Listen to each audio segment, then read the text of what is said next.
Good afternoon, good morning, depending from where you're from. I hope you're all doing well. My name is José Rodríguez, and today we'll be having a short session regarding human trafficking. My idea, if you could please activate your camera, that would be great. I just need some help from the meeting host so that I can share my screen. So today we'll talk a little bit about human trafficking and international human rights law. My idea for this is that it is as interactive as possible. So if you have any question regarding the topic, please just raise your hand or activate your microphone. And I will also we'll be making short questions throughout my presentation. So let's get started. So the things that we'll cover today will be the definition, elements, and characteristics of human trafficking. What have been the responses of the international community to human trafficking? What are the main international obligations that stem from this international effort to prevent and combat human trafficking? And what is the human rights approach to human trafficking? And why is it necessary? So I would just like to start with a very basic question. What do you guys think human trafficking is? Come on. There are no wrong answers. Anybody? Yeah. Okay.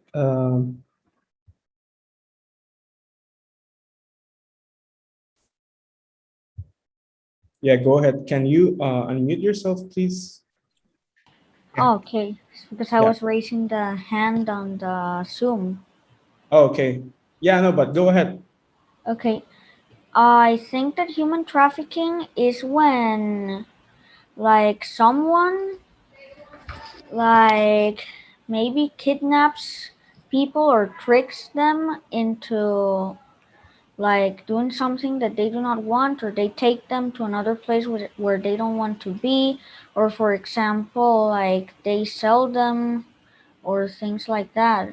Also, some kinds, I think that they would be like the selling of the slave market, at least like before our times, and also like the pedophile organizations, and like in general, there are other like organizations that do human trafficking, of course, illegal. Thank you. What's your name? Sorry, I didn't get that. Santiago. Santiago. Thank you, Santiago. That is a really good definition for human trafficking. That is one of the most common forms in which human trafficking may occur, but we'll see that it also other types of exploitation are contained in the definition of human trafficking. So I think, thank you so much. I think Santiago also had someone else raise their hand. I had my hand raised. So I think human trafficking, I think the concept is pretty self-explanatory, but it's practically the commerce of people. Mainly you can find it in the dark web, I think. So you can find like, exploitation of many kinds of people. Okay, thank you so much. And I think Santiago Calvo also raised his hand. Yeah, I just wanted to add on to my comment that I also think that human traffic can be digital, especially now in these years of pandemic. Like it's usually in person, but let's say, for example, that you posted a picture on your Facebook, and then they get that picture and like they sell it or they use it on an illegal website or things like that. So I'd say that that would also be included. Thank you, Santiago. Thank you all for participating.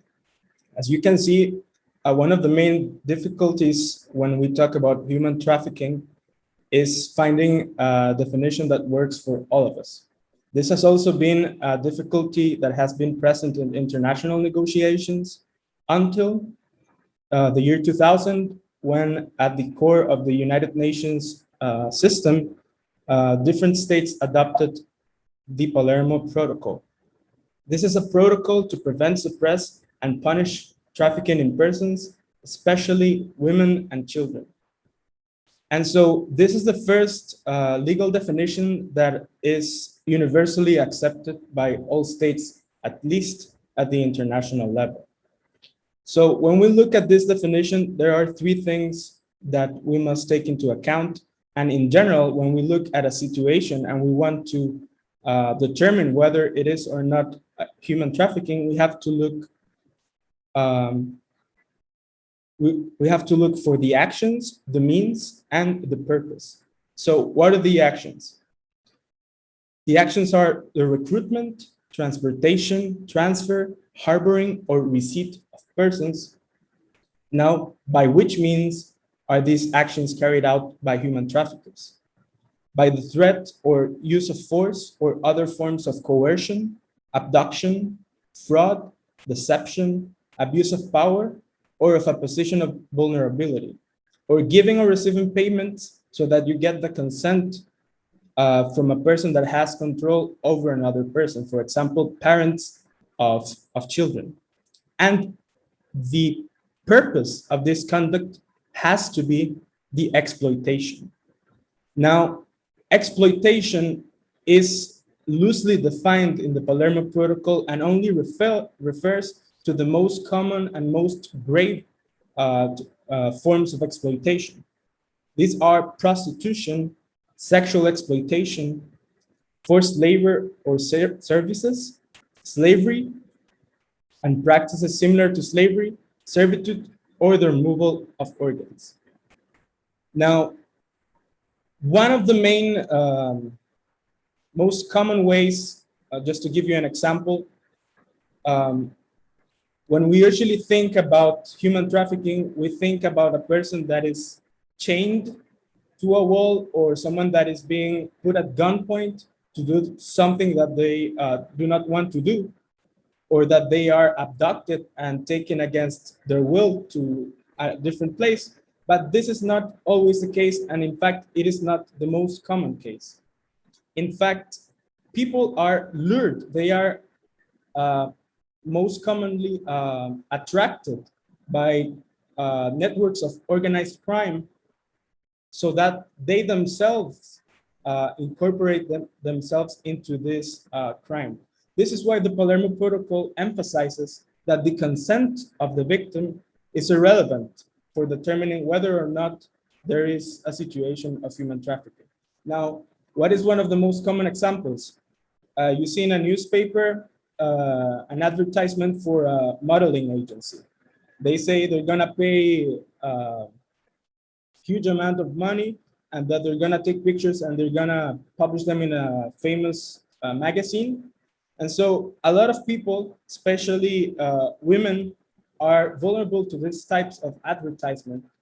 And they go there, they go to the casting, everything's perfect, they give information, and eventually, because human trafficking is oftenly carried out by organized crime networks, they have previously studied the victim and have determined that this person is most likely to accept terms that are not in accordance with their human rights. So they are then taken to another country or to a different part of their country, and they are sexually exploited instead of working as models as they were promised. This can also happen, for example, if you're a professional, you're a lawyer, you're a chemist, and you're offered a job in a very prestigious institution. You go to this new country where you're offered a very good life, but once you get there, they take your passports away. And instead of designing a formula for a new medical treatment, you find out that you are now working on a plant, chemical plant, where you are exposed to conditions work conditions that are not good for your health, and you are threatened to stay there, because if not, they will kill your family or they will kill your son. So we have to look at human trafficking in a much broader sense, and let's try to take away these stereotypes that these people are usually chained to a wall or held at gunpoint to do something they don't want to do. And why is that? Now, I said the Palermo Protocol does not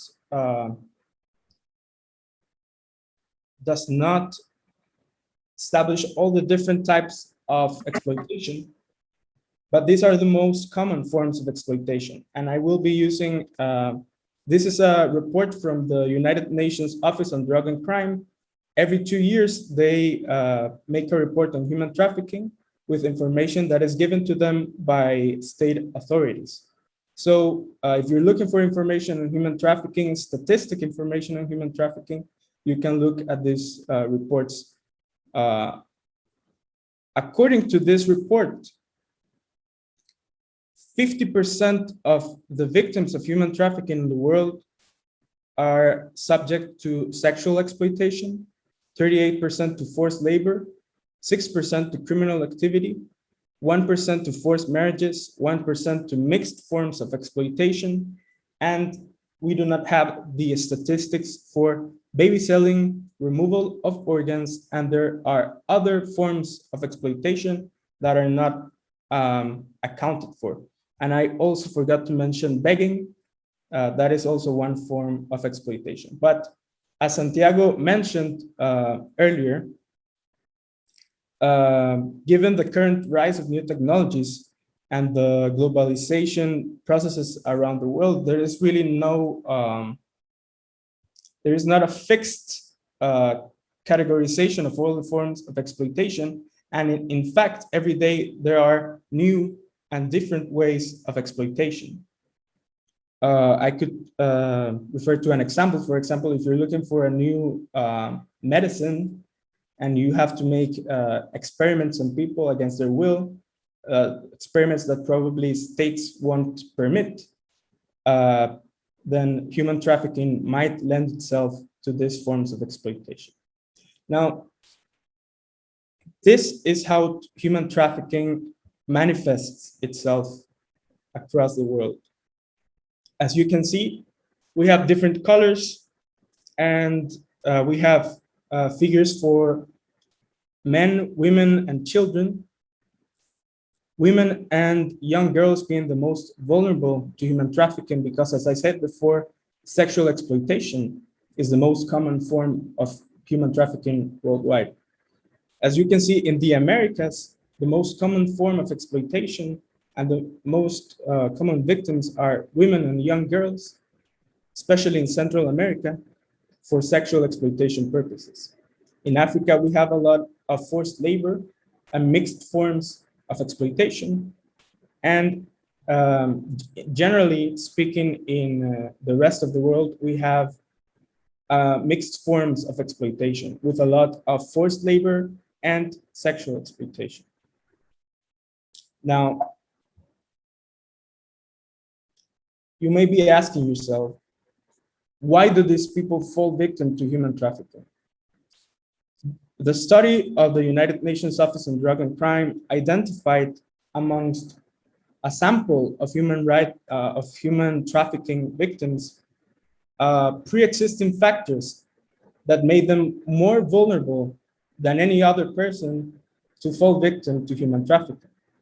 These are economic need, being a child with a dysfunctional family, often subject to violence, being an intimate partner to a trafficker, having mental or behavioral or neurological disorder, having an irregular immigration status, being a child deprived of parental care, having limited education or knowledge of a foreign language, and physical disability. Now, what are the main causes of human trafficking? We have looked at what things make people more vulnerable to be a victim, but what really are the drivers of these vulnerabilities.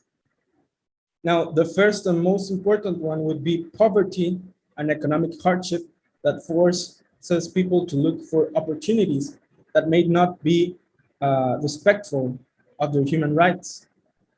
The second one, and for the same reason, unemployment. The third one, drivers of migration, such as humanitarian crisis, natural disasters, and climate change. And I wanted to ask you, how do you think the COVID-19 pandemic has affected human trafficking? You can raise your hands, and if you think, yes, Valentina, please go ahead. Yeah, I think as Santiago said before, that because of the pandemic, there has been a lot of internet activity more than ever. So yeah, so it affects that there are more crimes on the deep and dark web. So yeah, on that side, it's really common to sell organs or prostitution, everything. So I think there is more human trafficking on the web now. Thank you so much, Valentina. Santiago? Well, as I said before, even though this is not like physically abducting the person, but still you're using their image. And like I said before, sometimes they could like take one of your pictures and exploit it. So they're exploiting your image.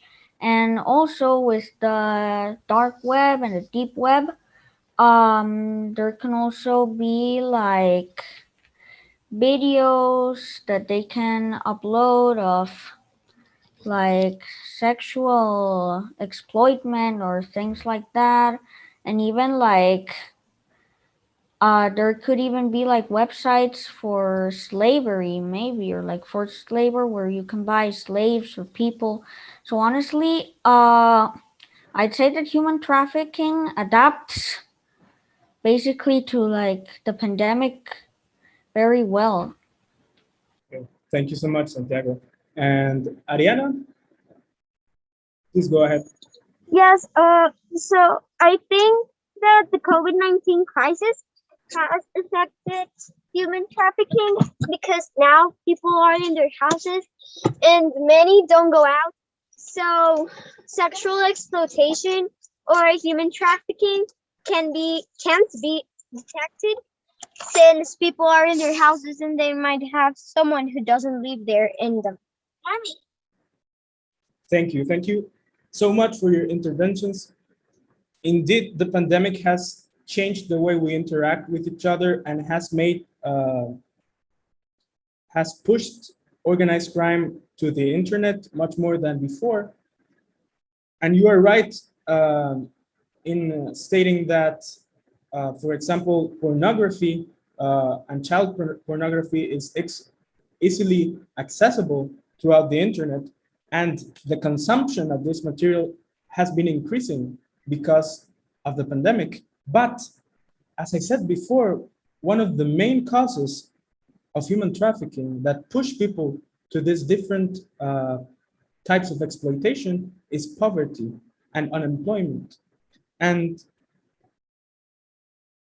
the pandemic has produced a worldwide unemployment crisis. All over the world, people are left with no jobs. And this makes them more vulnerable to accept conditions that may not be in accordance with the respect of their human rights. Now, the last one, and it's probably the most important one, is the demand for human trafficking. You know, how can we solve human trafficking? By eliminating the demand for human trafficking. And who benefits from human trafficking, you may ask? Well, actually, human trafficking is one of the most lucrative businesses in the world. It is the third most profitable industry after drug trafficking and arms sales. So the demand is really where most of the efforts on preventing human trafficking should be focused, but unfortunately, it is one of the most difficult issues to tackle. We'll talk about this when we see what is the role of business in all of this. For now, I want to, yes, Santiago, you wanted to say Yeah, something? Go ahead. I just wanted to add something. I remember Yep. some years ago, um, like hearing with my mom a program about an organization called Nexium, I think.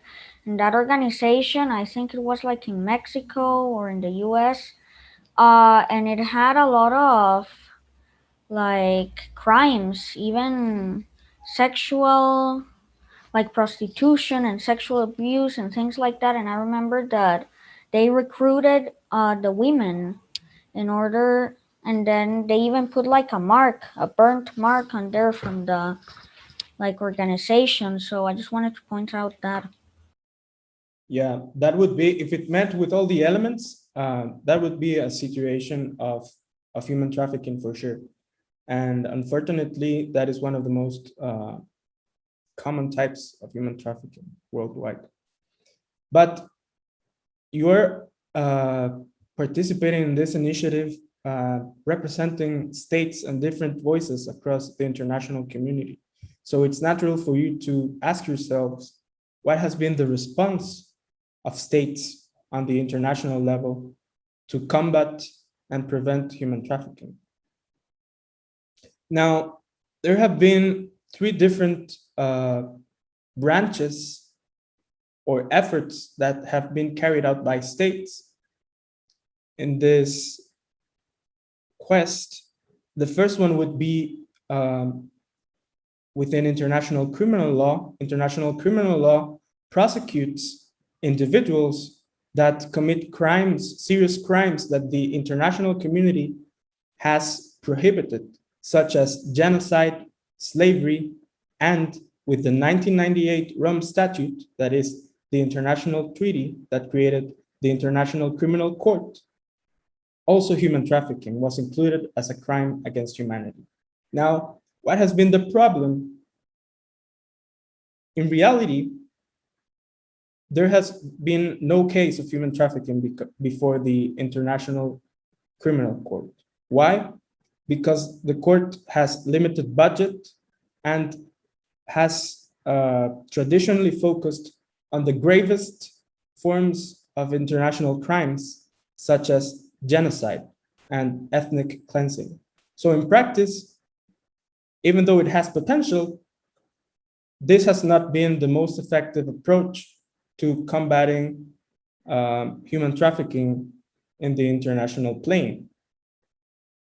However, we, at the beginning of this presentation, I talked about the Palermo Protocol. The Palermo Protocol had as an intention to harmonize the different views, as I asked you, in the very same way as I asked you for definitions of human trafficking, and each of you had a different definition. That happened also within states, and some of them didn't even have a definition. So this was not considered a crime in some states. So the Palermo Protocol moved towards having a universal definition of human trafficking and ensuring the cooperation between states for the prosecution and punishment of organized crime that is present and also operates in a transnational manner. So this has been an exclusively criminal and law enforcement approach. And what has been left out from this approach is the rights of the victims of human trafficking. And this is precisely where an emerging discussion is happening, and that is within international human rights law. In international human rights law, human trafficking is considered a gross or grave violation of human rights because it affects almost all, depending on the case, of the human rights of a person. Now, this is a recent development, so I will address this moving on, but I wanted to explain what are the main international obligations that have stemmed from the Palermo Protocol. If you have to remember these, it's easy because they are called the 3 Ps. As you can see, they are prosecution of traffickers, protection for victims, and prevention of human trafficking. Now, regarding prosecution, states have an obligation to regulate and criminalize human trafficking, to prosecute human traffickers, and to bring them to justice. Regarding the protection for victims of trafficking, the Palermo Protocol establishes that criminal proceedings must be confidential, that victims must have access to information and participation in criminal proceedings, and that they should have physical, psychological, and a social recovery. So the aim is that this person can be reinstated within society. And finally, you have prevention of human trafficking. And as I said before, this is perhaps the hardest one of them all. But states are encouraged to carry out research about how human trafficking manifests itself within their jurisdiction, within their countries, and to generate and disseminate information through mass media campaigns and to education. Now, you can see that these obligations really do not have victims' rights at their core. And this is precisely what the United Nations Special Rapporteur presented in her report before the Human Rights Council last year. The report was titled 20 Years After, Implementing and Going Beyond the Palermo Protocol Towards a Human Rights-Centered Approach. Now, special rapporteurs are independent experts that are appointed by the United Nations Human Rights Council or are designated by a treaty, and they usually have thematic reports. So if you're looking for more information regarding human trafficking, you can look for this special rapporteur. In her report, she argued that even though the Palermo Protocol was very important in having this universal definition for human trafficking and in prosecuting and punishing human traffickers, it had left out the rights of the victims of human trafficking. Now, in which ways did the Palermo Protocol did not foresee the rights of the victims? First, if you read the text of the Palermo Protocol, you can see that the obligations regarding the restoration of these persons into society, such as bringing education, temporary migratory permits, such as residence permits, psychological treatment, these are not binding obligations. States are not under international law, they do not have an obligation to do this. They are merely encouraged to do this. And what is worse, some of the states that have done this have conditioned these types of assistance to the victim to their involvement in the criminal proceedings. So, criminal proceedings are very hard for any victim of any crime. They have to remember what happened to them. They have to usually declare what has happened to them. So it really is not in accordance with international human rights law that if the victim does not want to participate in these proceedings, that they should be denied to these basic human rights. And also, something that is very unjust, you could say, is the prosecution of victims. Now, why does the prosecution of victims happen? Depending on your states, where you come from, you may have a criminal regulation that, for example, punishes prostitution, or the selling and harvesting of plants that are used as drugs, such as marijuana and cocaine. So, as human trafficking victims often participate in these criminal enterprises against their will, they are sometimes caught, detained, prosecuted, and jailed.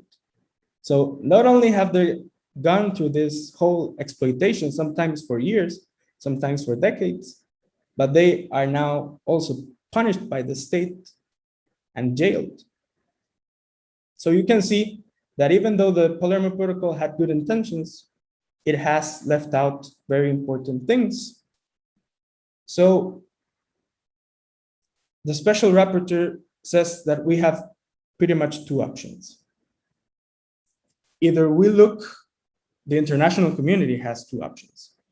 Either we implement the Palermo Protocol and interpret it according to recommendations of different bodies that have a much more human rights centered approach, that have the victim at its center, or we have a different international treaty. And as you may know, that might be not the easiest thing in the world, to get all the states to the table and agree on something that is such a polemic issue, such as human rights. But either way, there is a minimum of human rights obligations that states have, not because of the Palermo Protocol, but because of international human rights law in general. Now, the first one is having an interdisciplinary approach to the identification and support of victims with a gender and child-sensitive approach that recognizes social, cultural, and linguistic difference and avoids re-victimization. In many cases, victims of human trafficking are spotted at borders, but the border agents do not adequately assess their situation and often send them back to their countries where they were being exploited. So there is a need to have psychological, for example, a psychological perspective and examination of migrants, especially those who are vulnerable to human trafficking or who allege that they are victims of human trafficking. And that this approach respects the rights of the child and is not in any way misogynistic. Now, victims should also have access to effective remedies. That means that they can go to courts and they can claim reparation for the violation of their human rights. And this reparation, it should focus on the vulnerabilities of the person and try to mitigate them so that they don't fall, again, victims to human trafficking.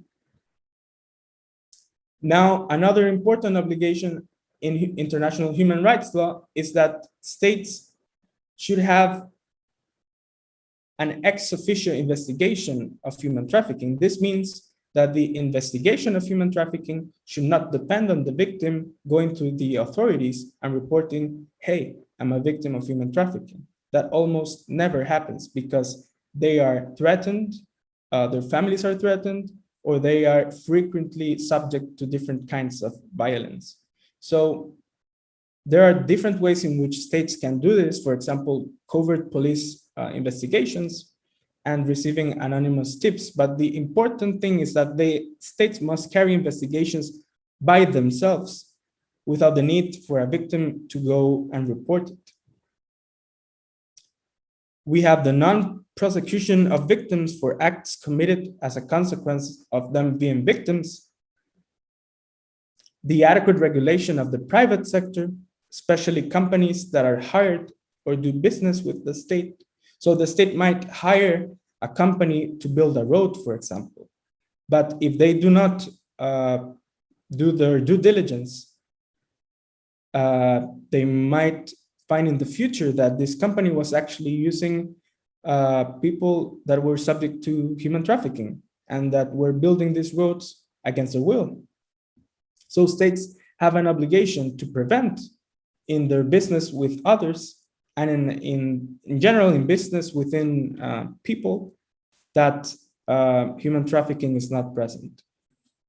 And finally, the voices of civil society and organizations, civil society organizations and survivors of trafficking should always be taken into account when designing and implementing policies that aim to prevent and combat trafficking. So this is much more boring, but if you wanted to have a closer look at what is the current development in international law, you can look at the European Convention Against the Trafficking of Human Beings. This has a much more victim-centered approach, but it's only regional. It only applies to states that are member to the European Council. Therefore, it is not applicable to all the states that are members of the United Nations. And that is the only treaty we have on the moment that focuses on victims' rights, partially. The other instruments that you have here, the Inter-American Commission's Principles on Human Rights of All Migrants, Refugees, Stateless Persons, and Victims of Human Trafficking, the United Nations High Commissioner for Human Rights recommended principles and guidelines on human rights and human trafficking, and the UN Guiding Principles on Business and Human Rights, they are not law. They are not binding for states. They are merely recommendations. So if you wanted to have a closer look at what might be lacking in the current international landscape, you could look at these different recommendations that have a much more victim-centered approach. Finally, I would like to ask you a final question. Do you think the current legal regime is adequate and sufficient? Do you think it is enough, or do you think states can do more? Do you believe that the political landscape in the international level is at present able to negotiate a new treaty? I would like to hear your voices.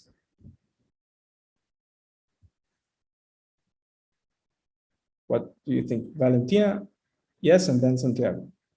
Okay, so I think the current legal regime is not sufficient enough, because I do think it's responsibility of the government, but it's also a responsibility of society to do not normalize these kind of things, and to find another ways to fight this kind of crime, because it's not all about the government, but it's also about the people. Thank you, Valentina. You're absolutely right. And Santiago? I agree with what Valentina says. Actually, these laws are like very focused on like the crime itself, but not the victim's rights. So even though the Palermo Protocol is good, it could be better. And the states could do way more. They have all of the technology and all of the resources to investigate these groups. So it should also focus more on like trying to punish and to prosecute all of the human traffickers. You're right. Thank you, Santiago. And I think that Vanessa also wanted to say something. Yes, I'm going to say something really similar like Santiago and Valeria, Go ahead. because yes, I think that it's necessary like the work of all the society and also of the government, but also I think that the legal regime is not sufficient to this situation. I think that it could be that maybe that need to be improved and have some more regulations thinking about well, as Santiago said, the human rights and the victim rights. Thank you. Thank you all. And you have highlighted something that is very important. This is not only a state issue, this is also something that involves every and each one of us. Uh, Probably most of you, if you weren't that you came here and were participating in this experience, you probably wouldn't have concrete knowledge of what is human trafficking. This is not something that is taught in schools. This is not some. This is if you know a little bit about human trafficking, it's because you've heard it on the news, but you probably don't know what is human trafficking. You probably can't even spot someone that probably is a victim of human trafficking. Uh, so that is something that we can all do. We can spread awareness about human trafficking. We can also push our governments to be more ambitious and in general to have human rights approach to human trafficking. So I wanted to ask if you have any questions. Yes, Valentina? Well, I don't have a question, but I have kind of like anecdote. Yeah. So I live in a border city. It's called Mexicali in Baja California, Mexico. So we border with California, the U.S. And so this is a border city. So there are a lot of migrants from the south of Mexico, and they are really vulnerable to human trafficking because most of them can only pass with the opportunity of maybe you can sell drugs or you can prostitute yourself, and only under that conditions you can cross and convince the police officers to cross. Thank you, Valentina. And that is actually pretty common. These are two phenomena that are really related. That is migrant smuggling, that is taking a migrant across the border to another state. People usually pay for these services, but one behavior that is fairly common is that you pay for the services, but then the smugglers start requiring from you different services so that you can pay your debt. And so in reality, people are never free to move on with their lives and have their life project. So definitely people who are crossing borders are much more vulnerable to fall victim to human trafficking. And that is why states should have an interdisciplinary approach when dealing with migrants. That you see, in reality, this approach is much more mechanical. And what they do is if they see someone that has entered illegally, they try to send them back to their country. So this is a lot of information, but it's a perspective that we should never lose sight of. So thank you, Valentina. And Santiago? I just wanted to say two things. First of all, like Valentina said, in here in Costa Rica, and you know what I'm talking about, a lot of people from Nicaragua, because of all of the situation with Daniel Ortega, they pass like to our side of the border here in Costa Rica, sometimes illegally, so they could also be vulnerable to this human trafficking or things like that.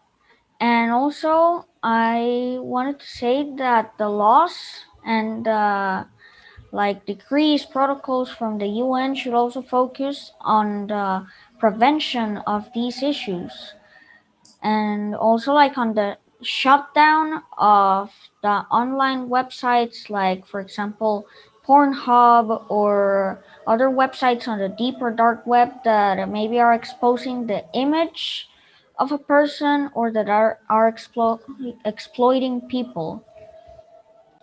Thank you, Santiago. No, and you're totally right. I don't know if you have read about it, but pornography is really normalized within our digitally focused society. But actually, there have been recent cases uh, of pornographic industries that have public videos in sites such as Pornhub, as you have just mentioned, that have been discovered to be human trafficking networks. So that's also on our part. What is our role? What are we consuming as customers? Not only regarding pornography, but any other type of product. Do we ask companies to show us that there has not been any type of exploitation so that we get this product? You know, that is something that we should definitely work on. But also, you have previously talked about all of the technological aspects and how criminal organizations take advantage of it. You know, the Palermo Protocol was adopted in the year 2000. So a lot has changed from the year 2000. A lot of people are recruited by social networks, for example. Um, uh, they can be extorted through their emails, hacking their phones. They're, it's a phenomenon that is constantly changing. So states should also take into account the different technological advances that have occurred. So thank you all. I don't know if anyone else has a question, a comment, anything they want to share.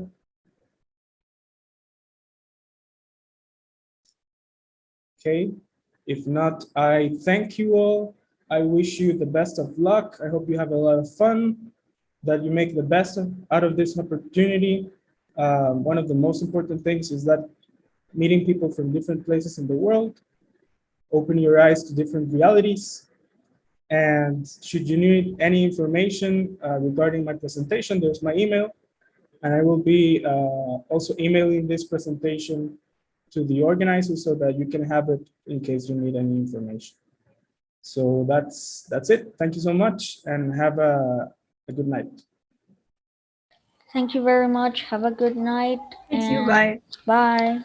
Bye. Thank you. Thank you. Bye. Have a good night.